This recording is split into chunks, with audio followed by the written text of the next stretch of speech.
Welcome to the Rights Track podcast, where we aim to get the hard facts about the human rights challenges facing us today. Over the last two series, we've been talking to human rights academics and practitioners about research, impact, and advocacy in the struggle for human rights.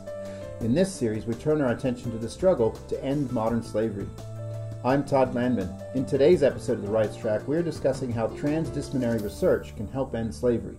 My guest is Professor Zoe Trodd, Director of the Rights Lab, a new research program based at the University of Nottingham dedicated to the study and abolition of modern slavery.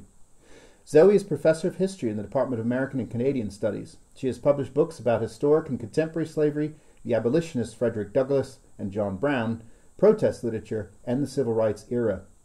She's working on several new projects, including a book about the memory of 19th century abolitionism in the 20th and 21st century. So Zoe, welcome to the Rights Track. Thank you. So I want to start with this whole concept of modern slavery. It seems to be hitting the newspapers. There's a Slavery Act here in the United Kingdom, and a real sort of renewed interest in this topic. So if you could just tell us a little bit about the nature and extent of the problem, and why now has it suddenly hit the forefront? No, I think you're absolutely right. In fact, yesterday we were celebrating National Anti-Slavery Day, which has of course been an act of Parliament for the last few years on October 18th. And the media coverage of it was remarkable. And people will have seen 2 months ago the news that the new number is 40.3 million slaves worldwide. This was announced at the United Nations. It's a joint estimate by the ILO, Walk Free, and the IOM. So this is a huge number of people. By one measure it's more slaves than at any point before in human history, just by sheer numbers. Of course, by another measure it's the smallest ever portion of the global population. But we're about 20 years into what I think of as a global anti-slavery movement. I think of it as history's fourth great anti-slavery movement. And it's definitely achieved some successes. It's been put now pretty squarely on the global agenda, to the point that we have a target for its abolition as part of the Sustainable Development Goals, target 8.7. It wasn't part of the Millennium Development Goals, which of course expired in 2015. But we do have now 193 nations committed to the idea, at least, that we can end slavery by 2030. So the absolute number is the largest it's ever been, but relative to the global population, it's a smaller proportion. So that's one thing to put it into context. The second thing is that there's signaling coming from the international community in terms of recognizing this as a sustainable development goal. So that's a real achievement, getting that on the agenda. But when someone talks about slavery, what are they actually talking about? So when we talk about slavery, we have quite a conservative definition. I think that's important for a lot of different reasons, but including sort of advocacy fatigue, I think, that people get when they think you're being slippery with your definition. So we use something called the Bellagio Harvard Guidelines, which is a sort of set of legal definitions put out in 2012 by legal scholars, by some historians, by some of our own academics, including Kevin Bales. And it takes the 1926 definition from the Slavery Convention, which lays out that slavery is a condition with the powers attaching to the rights of ownership. Now, of course, slavery is illegal today, so there are no rights of ownership. So instead we talk about those rights as those of possession. So these are people being treated as though you would treat a thing. So people as if they are property, people who you can sell, buy, trade, even destroy. Fundamentally, this is about people who are paid nothing, who cannot walk away, who have lost freedom of movement, free choice, whose labour power is being stolen. So we at the Rights Lab do not mean prostitution, we do not mean labour below the minimum wage, we don't mean extreme poverty, we don't mean sweatshop labour. Of course, these abuses are all on a spectrum, and we're very interested in how abusive labour, exploitative labour, provides a pathway into slavery. So, of course, one solution to slavery in parts of the world would be to tackle that exploitative labour where it begins, to stop it becoming slavery, to make working conditions better, especially for women. But by slavery, and I'm a historian, as you mentioned, so the S word for me, I take very seriously. And I think it's important, if we were thinking about numbers based on a much looser definition of slavery, to include all exploitative labour, all forms of coercion, all prison labour, all prostitution, we'd be way beyond the 40 million, we'd be into the hundreds and hundreds of millions of people. So that's a really key point, because it's about the precision of the definition, that leads to accounting rule, and that leads to the estimations that are now produced. So the International Labour Organization and Walk Free have come out with this number of 40.3 million, which in some ways, is a conservative estimation and doesn't include those other types. So it's about not being paid, it's about coercion, not being able to walk away. In a sense, it's a denial of agency or freedom, but also this concept of treating people like property. So it is a commodification of the individual, and you're making them, you have a hold over them because the assumption is it's about them being a piece of property. Yes. So it's an objectification of the person as well as a commodification of the person. And that's a really important, I think, what you've just explained, because once we grasp that, it tackles the kinds of interventions that we might want to design. So I think, your listeners will hopefully discover later we have a project about mental health. And actually, until this point, people have been sort of trying to treat survivors by treating them with PTSD recovery ideas, occasionally taking the protocols for survivors of torture, possibly sometimes survivors of rape. But we would like to figure out, if you have been held as property, if you've been commodified in that way, if you've been treated as though you're an object, perhaps that sets off a whole other kind of trauma that requires a different kind of language, approach, recovery system. And, the global community just doesn't know. So there aren't many people working on that. No. They're kind of borrowing from other methods, and they're borrowing from, shall we say, other traumas. But there might be things that are specific to this kind of trauma that require special treatment. Yes, this trauma of being held as property. Yeah. So if we could just move from that specific line of work that you've just described on mental health and maybe back out a bit, can you tell us a little bit more about the plans for the Rights Lab, the types of projects you seek to engage in, the sort of plan of work that you have set out for that? Yeah, it's something we've developed really over the past year, but has a series of much deeper roots in this capacity we have at the university on slavery and trafficking and related issues.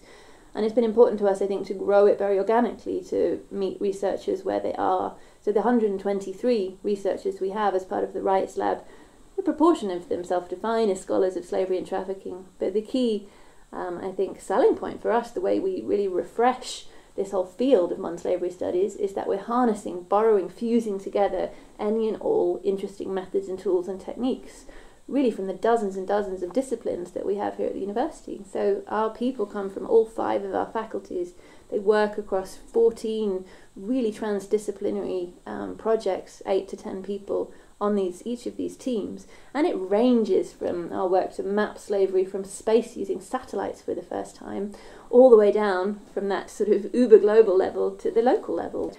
For Anti-Slavery Day, the leaders of Nottingham and Nottinghamshire made a pledge to become the world's first slavery-free community, to really figure out in a rigorous way what local action could be to end slavery across all stakeholders, then to scale that up and offer it out and transfer it to other UK cities and globally.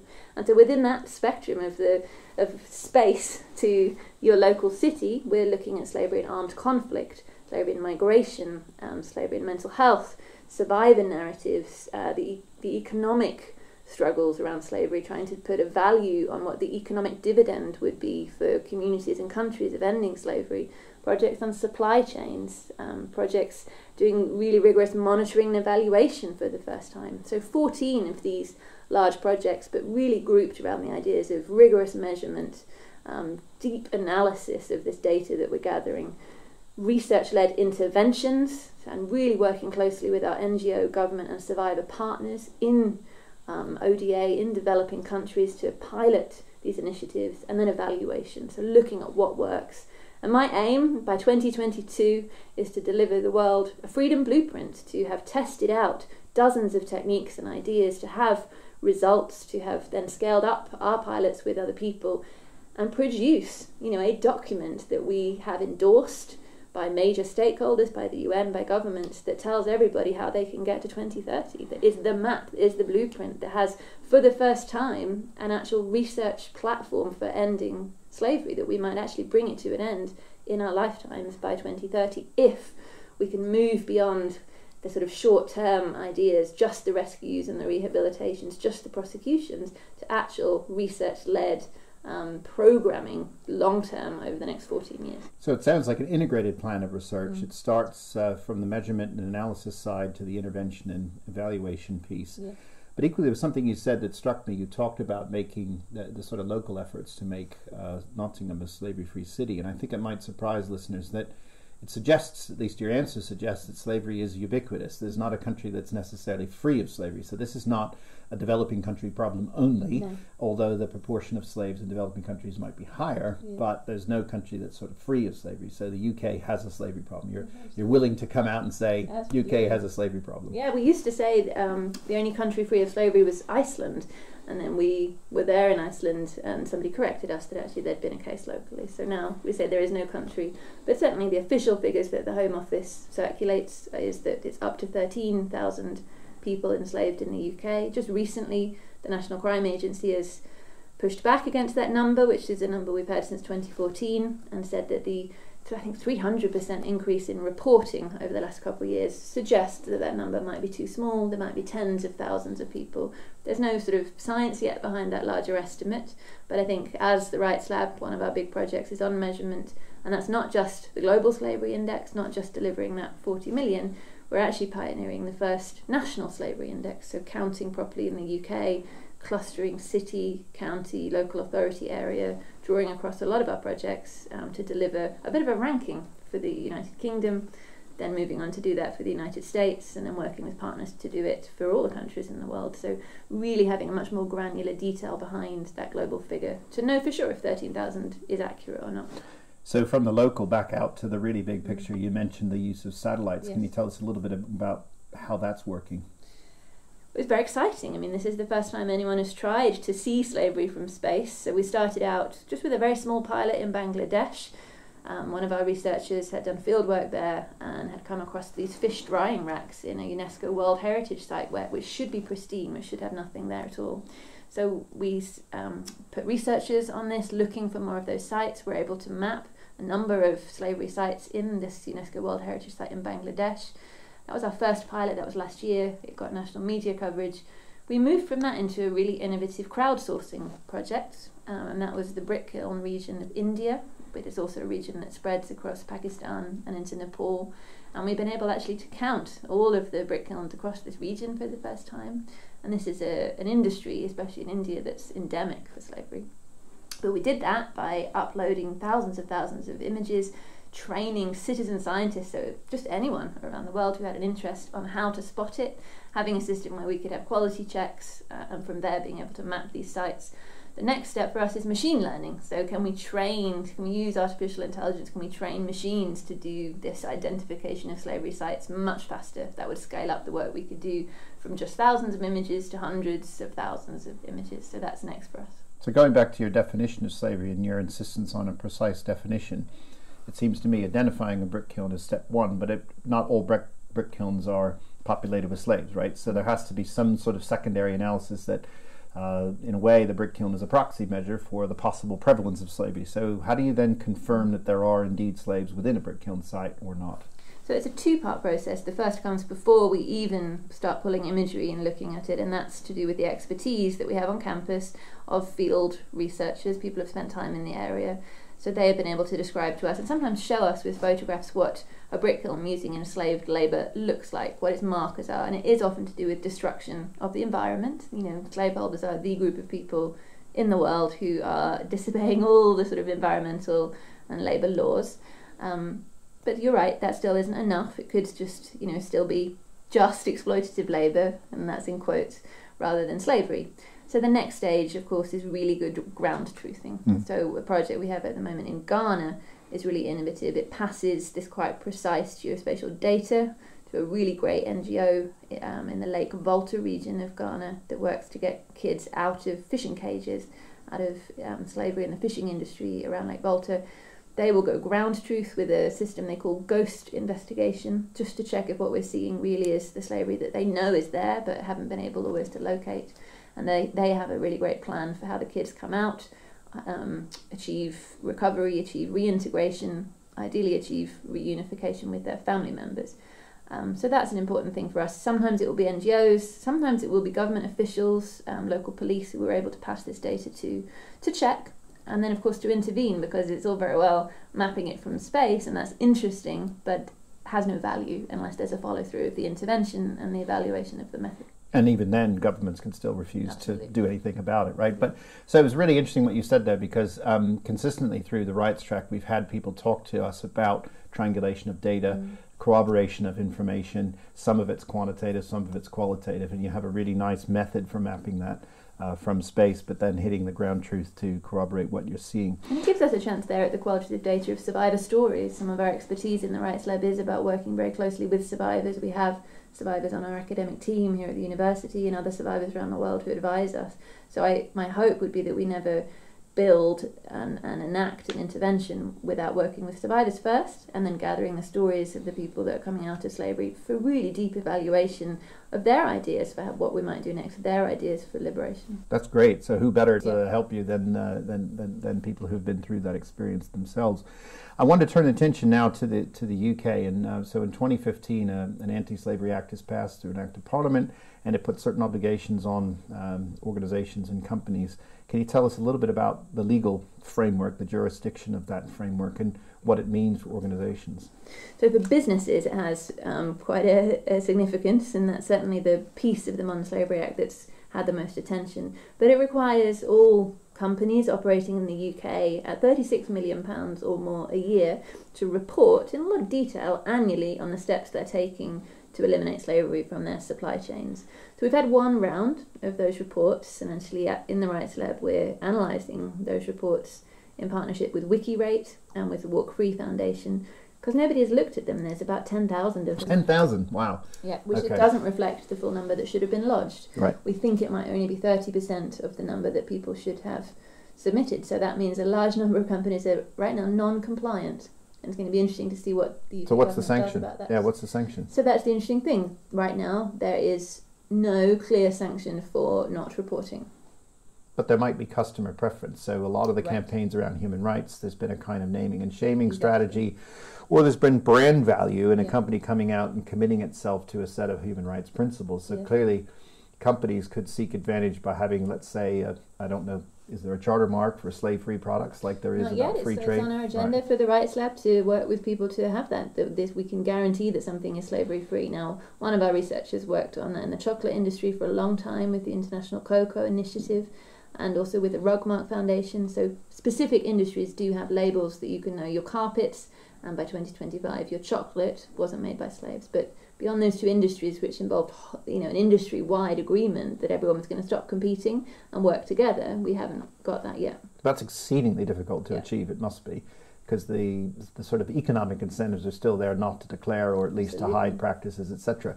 And then, so there's always errors of commission, that people are actively engaged in using slavery, and then there are problems of sort of omission, that they just don't know.